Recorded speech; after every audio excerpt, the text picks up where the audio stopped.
Hey guys, let's talk about the Packers matchup against the Denver Broncos in the third preseason game today. This is the Out of Breath Arm Store Packer Minute, the show where I walk around the neighborhood on a beautiful fall day. The humidity has gone, the air temperatures are a little cooler. Buffalo Mountain to my right as I walk. The show where I walk around the neighborhood talking about the Packers and you watch to see if I get impaled by a Lancer. And yes, what is on Packer Nation's mind right now is this third preseason matchup. It's Thursday today, so 2 days to go. Packers play Denver, have to fly to Denver, have to play at Mile High. I think a fantastic matchup. I think a fantastic situation for a young Packers team. I think these guys are going to get a chance to they've gotten into their regular season schedule, but now they're going to get a chance to fly halfway across the country, play at Mile High, and we'll see how they perform. A lot of things we're going to be watching for, and this may be a bit of an extended show, by the way, because I'm pretty stoked about what I'm seeing. I think the defense needs to continue to take strides. Kevin King with a nice stick on special teams, and it's interesting. One of the things that I haven't talked about much, and I do want to talk about in a little bit of detail today, is the special teams situation. I have to say, I think our special teams are in pretty decent shape right now. Of course, that starts with Mason Crosby. Now that Brett Good is back, I think that this Packers team and the field goal unit and the extra point unit in particular look to hit their stride. I think they are right on the money right now, and of course that's big. In addition to that, I think Fogel looks pretty good. He tends to have one bad kick a series, and whether that means one bad kick a game in the regular season, I don't know. Like to see a little better consistency out of him, but he does have a big leg, and he does seem to be able to drop the ball dead from time to time, and that could be important moving forward.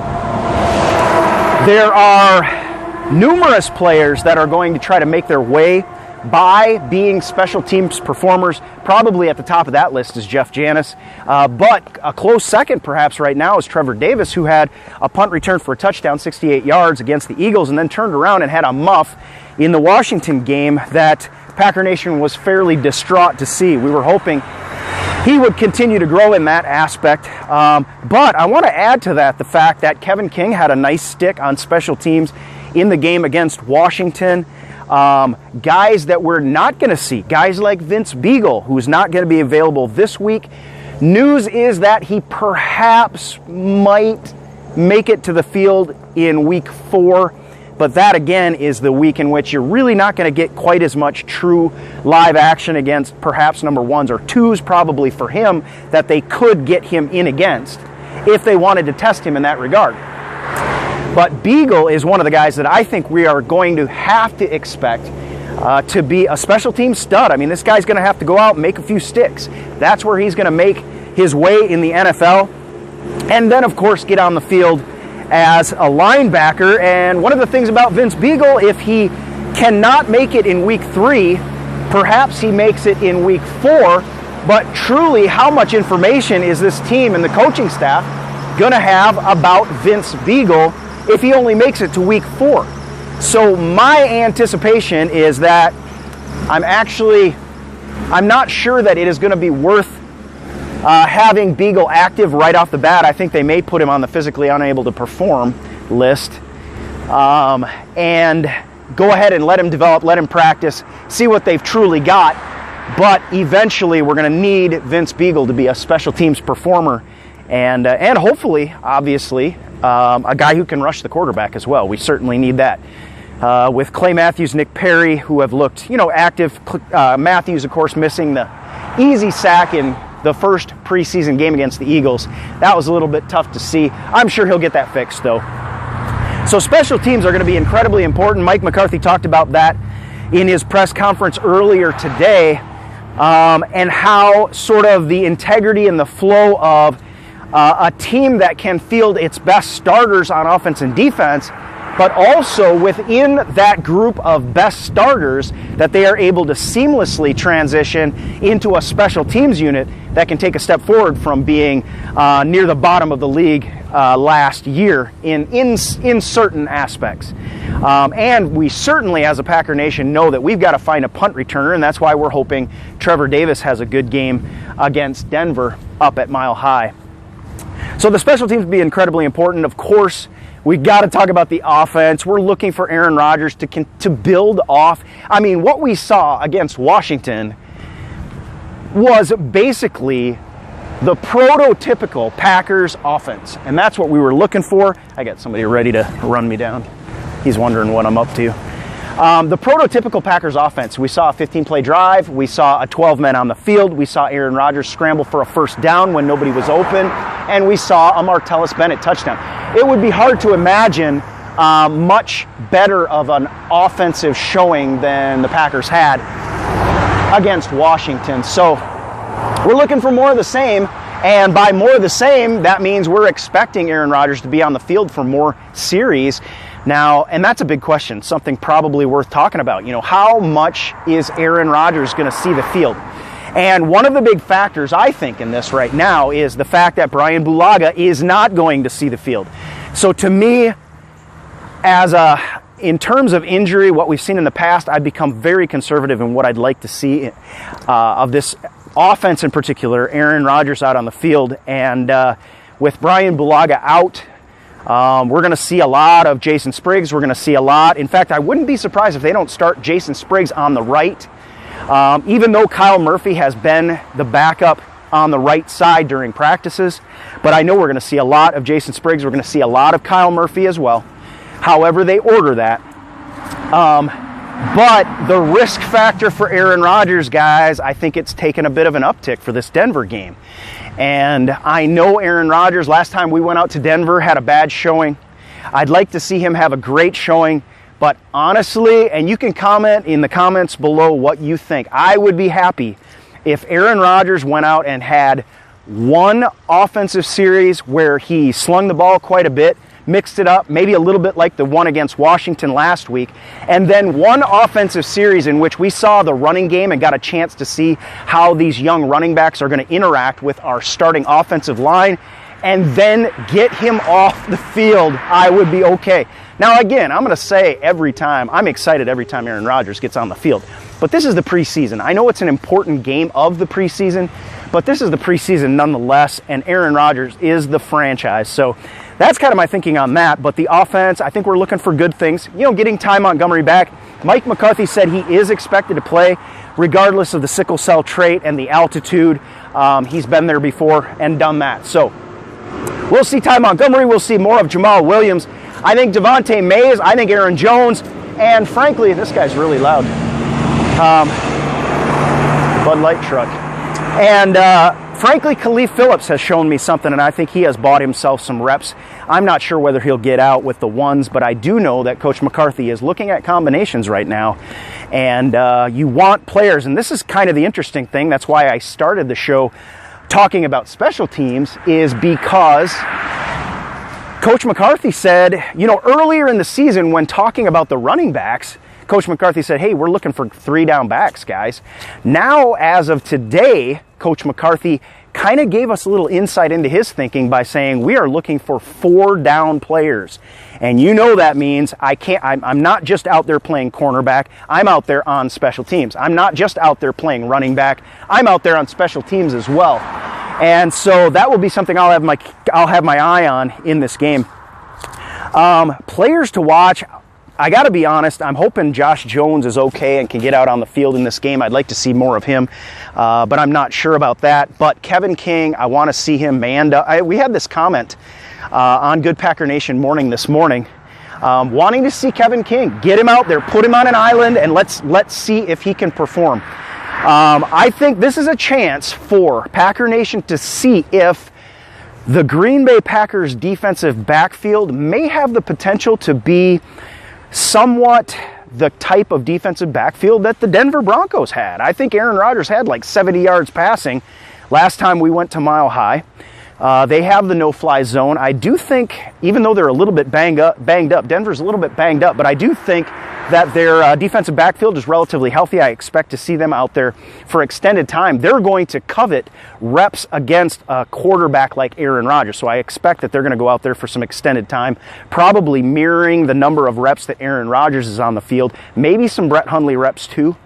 But this will be a good test. Now, at the same time, we're going to get a chance to compare a really good defensive backfield and our 2017 defensive backfield, which we all hope is different and improved from our 2016 defensive backfield. So that's one thing we're going to get a chance to see. Kevin King plays a big part in that. Josh Jones, if he can get out on the field, could play a vital role in that as well. Obviously, we know we've got the brilliant duo, Clinton Dix, Morgan Burnett, my boys. I think is going to spend some of the offseason with me this summer. It's not true, but I wish.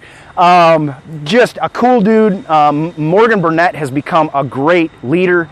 He's a very articulate guy. I love listening to Morgan Burnett, and I love watching both of these guys play. I think we've got about the best safety group. I think the safety group's the deepest on the team, perhaps minus the wide receiver group. But this is an important part of what Dom Capers wants to do. We saw in the preseason game against the Eagles, the Packers wanting to blitz those defensive backs. But we're adding into that, your Kentrell Bryce at the cornerback position, also Josh Hawkins, truly making a name for himself, and perhaps there is a bit of a competition going on. Listen, we can't forget at this point that even though Kevin King, was selected as our #1 pick of the last year's draft, that guys like Josh Hawkins can't go out there and push. And that's exactly what we want. We want this competition to build. We want this competition to be insane, because that means our team is going to be off the charts. But I do think this is going to be a very, very interesting touchstone preseason game for the Packers defensive backfield.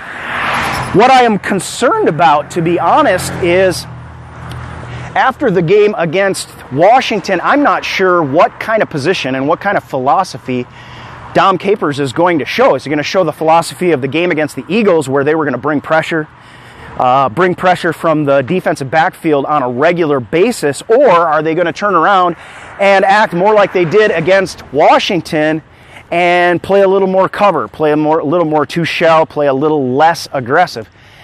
I'd like to see us go aggressive on this one, and I suspect that maybe Dom was looking to get a good look at the pressure guys, see how they performed, get a good look at the guys in coverage and see how they can play zone, and that's hopefully what he accomplished against Washington. And perhaps, this is my hope, that the game against Denver will be the game in which he can mix it up. He can mix and match. He can bring the pressure, or he can show the pressure and then drop back in and do some coverage work and let Clay Matthews and Nick Perry do their job, because we haven't seen them getting to the quarterback quite as much as we'd like either. So I think, guys, this is going to be a very, very interesting game. I know the defensive line I didn't really talk about. The linebacker position I didn't really talk about too much. We want to see more out of Nick Perry. We want to see more out of Clay Matthews right now. But the defensive line at this point, I listened to Brian Caribou on Railbird. I highly recommend his show. And he had kind of a peaceful, easy feeling about the defensive line right now and the rotation that we have, with Montravius Adams out, and now Dean Lowry hurt as well, who plays along that line. Personally, I am a little bit concerned, and this is the time of the year, and I predicted this. I actually thought this would be the way the Packers went with it, but this is the time of the year where guys like LaTroy Guion, we didn't cut him when the incident happened. So guys like LaTroy Guion, I think right now we could have benefited from a wait-and-see approach and just hung with him until the end of the preseason when the cuts came around to see truly where our injury situation was at. But that said, I think Caribou is right in that so far, knock on wood and all that, we have dodged the bullet of any extensive injury to a defensive lineman other than Montravius Adams, but he is on the recovery zone. He is on his way back. And that's what we're looking forward to. And I do think this defensive line, we know how important it's going to be. I think we're going to see Francois in there a lot on running downs. I think we'll catch an uptick in Mike Daniels' reps. I think Mike Daniels has He doesn't have the journey in mind, guys. Mike Daniels is not about the journey. He's about the destination. We all know in Packer Nation what that destination is after losing in the NFC Championship last year. So I do think he's going to head us up. I think he's going to have a few more reps than he did last year, in which he had quite a few as well. But with Francois added to the defensive line, Montravius coming at some point, and Dean Lowry, okay, I think that, you know, guys like Kenny Clark, of course, have shown something too. And, of course, we've got your Christian Ringos in the mix, who I thought was very active in the game against Washington. I thought he had a good game. So, chance for some young guys to step up. They're probably going to be needed as at least rotational players until Montravius Adams can get in and show what he can do. He's another guy that is on a very interesting timeline and may not be able to get in for extended playing time for a little bit here. So, all right, folks, I think I have covered just about every aspect of this upcoming game against the Denver Broncos. It's going to be a fun one. I said this morning, you know, as you get into the preseason, you start to itch for regular season games. We start to think about the Seahawks. We know that's what the Packers are thinking about right now. They're game planning for the Seahawks already. They're game planning for the Atlanta Falcons. At the same time, this third preseason game, there goes FedEx. He's decrying the fact that he didn't have a chance to blow me out of the water. But this third preseason game is a very serious one. It's very important to get our number ones on the same page, and I think we'll accomplish that. I won't do a prediction probably until tomorrow, but I do think we'll be able to accomplish that. And with that said, I think we've done some really good work thus far in the preseason, and I'd like to see that work continue. You know, you look at the Eagles game, we started off slow. We started off discombobulated both on offense and defense. Couldn't seem to tackle in the open field on defense. Then we played against Washington. Had a little bit of an uptick. Hi, how you doing? All right. How you doing? Good, good. My friend on the road here. Had a little bit of an uptick, a little bit of more consistent play. But we played a completely different game on defense. And we played a very good game on offense. Minus perhaps when Joe Callahan went out on the field. But basically what we're looking to do in both of those games, I think we improved. And I think in the Washington game in particular, we saw Brett Hundley go out there and throw 90% completion percentage. I mean, that's off the charts. Obviously, he's not in, you know, live action where, you know, teams are throwing all kinds of blitzes at him, but it really speaks well for his development. Callahan, I thought, took a step back a little bit, but Taysom Hill stacked successes, and now we're ready for preseason week 3. This is the dress rehearsal if we're going to have one, and personally I can't wait. It's a little different excitement than it was when the Eagles game was coming around and I hadn't seen the Packers for so long, but it's excitement nonetheless. And truly, this could be some of the most important work that we do in the entire off season. So if you agree with that, let me know in the comments below. If you have anything you'd like to add, or any players that you in particular are going to be watching, just let me know in the comments below. I'd love to hear from you. And until then, we'll say go Pack, and I'll talk to you later on the Out of Breath Arm Sword Packer Minute. Packer Nation Worldwide.